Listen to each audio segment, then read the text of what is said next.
Hello guys, welcome to class again. Now here is a video on how to cut your fabric for mass production. Now you can see that I folded my fabric into about 8. So I'm going to be teaching you how to cut this fabric so you can save time, save cost, save energy and work according to your time frame.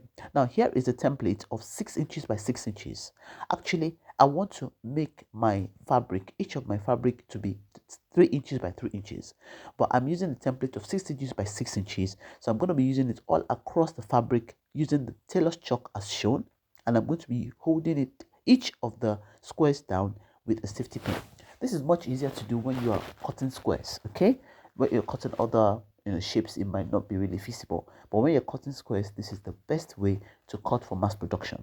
So I'm going to be using the the pin, office pin, whichever the pin, yeah, to just secure it in place so that when I cut, it won't disintegrate. Yes, because I'm going to be cutting in bulk. But the most important thing I need you to know about this is that you need to use a very sharp scissors, because this material is really is quite thick, and it actually needs a thick a very strong, like an industrial scissors or heavy tailor scissors to do it. Now we're going to be cutting each of the squares. Now I'm going to be showing you just one of the squares, so this video won't be too long, and then I'm going to be cutting the square. So you can see how I'm cutting.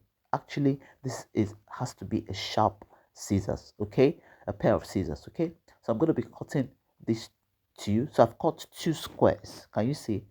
Like I cut 3 anyways. So I'm gonna be showing you how to cut one.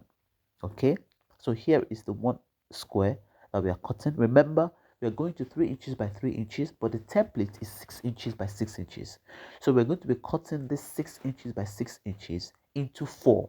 Okay, now you can take it slow. When you want to cut, you can pick a little piece and then cut, pick another piece and cut. Okay, you can cut in batches or sections just to make it easy for you. So you can see the way I'm cutting it. So now we are having a perfect square of 3 inches by 3 inches. Can you see that? Make sure you like, share, follow and subscribe to this, because there's so many more hacks I'm going to be showing you.